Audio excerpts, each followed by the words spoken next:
Hey, what's going on? Joe Coffey here for PremierGuitar.com. Check this out, special treat. We are inside Diamond Amplification. I've got Jeff Diamond here with me. Jeff, how you doing, man? Good. How you doing? Good to see you. Good to see you. We're going to take you inside this place. You've heard the phrase hand-built, hand-wired, made in the USA, and it means a certain something to everybody, but we've already taken a pre-tour, and I got to tell you, you see it.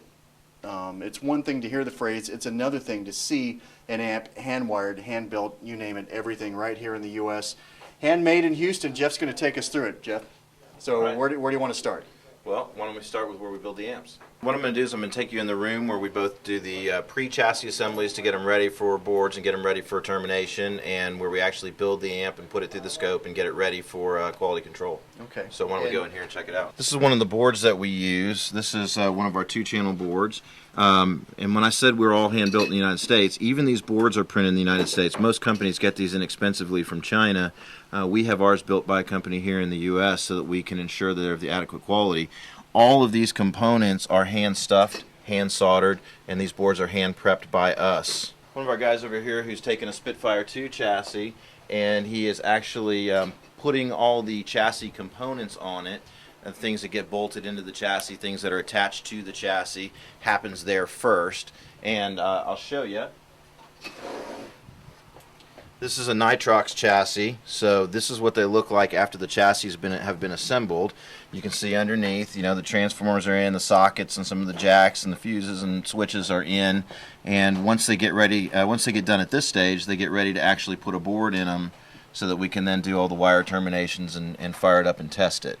You know, one of the big things about Diamond is I say that everything that we do is hand-built, even here in the U.S. All the components come from the U.S. as well. The chassis are built right down the street from us at a steel fabricator and then sent over here for us to put right into an amp. You can see he's got a 1-channel Spitfire there, one of our newer products, and he's got the board in it. He's marrying up all the wires, which the next stage is once this is all complete, we'll then tube it, turn it on, bring it up on the Variac, and actually start doing some testing. Run it through the scope and check out the sine wave and start seeing how things look.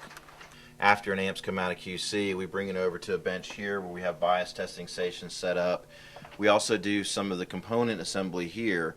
We do the LED boards.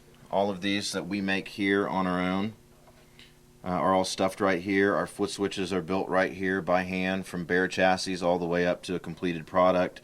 We even build our own testing gear where we can test all of our foot switches, activate lights for LEDs, and even make these ourselves to test the products with.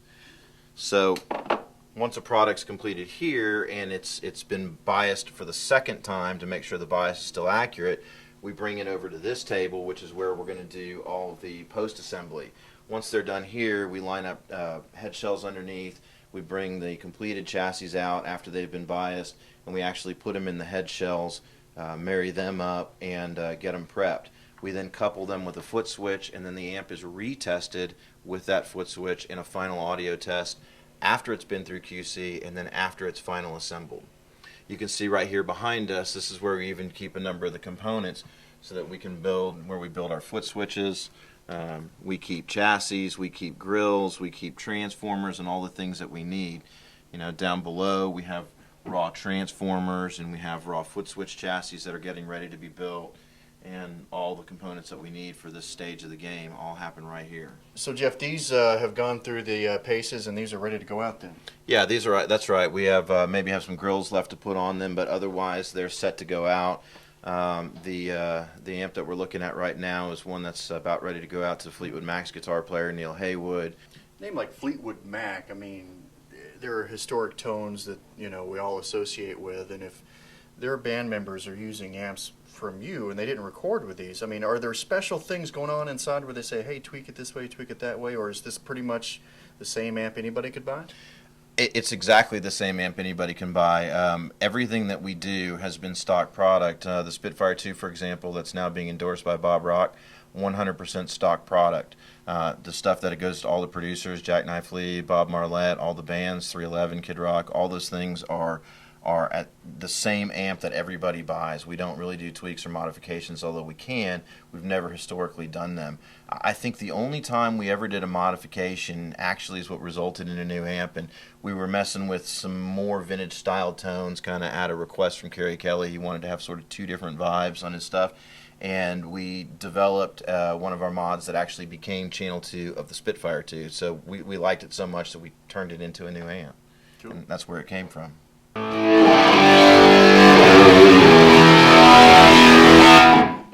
Hey.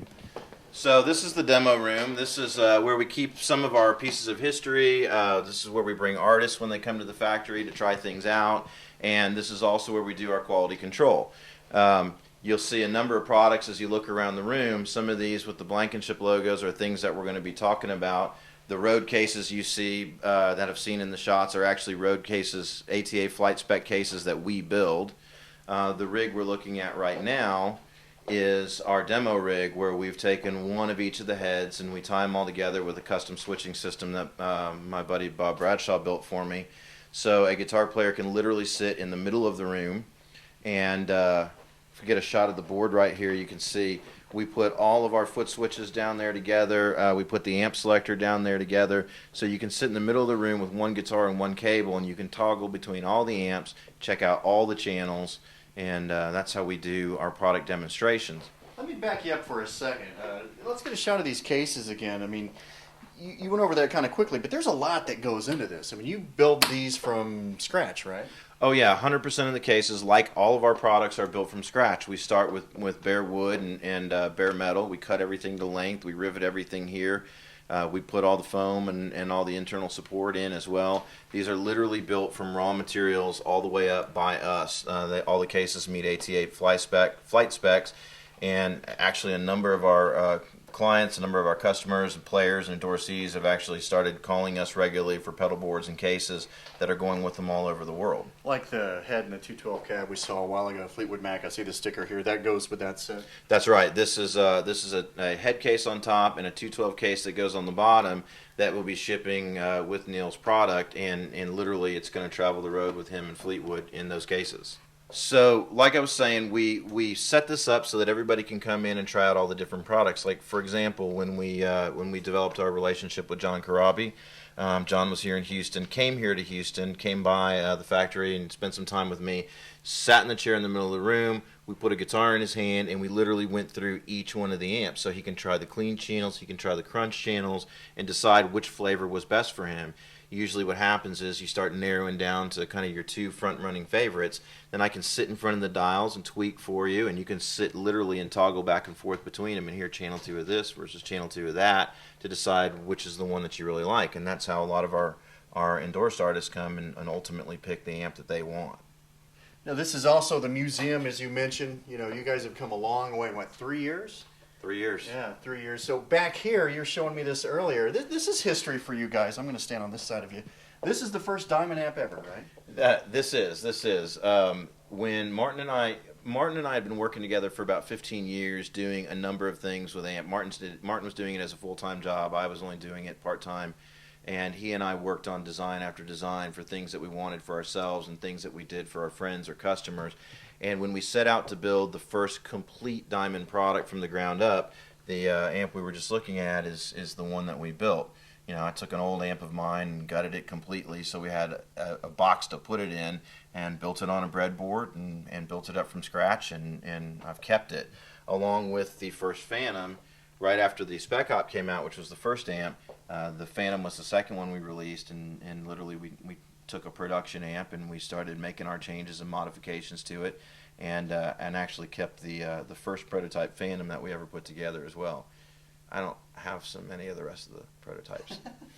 What about this eye candy back here? I'm looking at, you know, flame maple, marble paint job. What's going on back here? Beautiful amps. We did these for NAMM 2 years ago. All three of the amps that we're looking at now are all stainless steel chassis, hand-selected tubes. The blue one is, of course, a beautiful quilt maple that we had stained and cleared in the stainless steel chassis.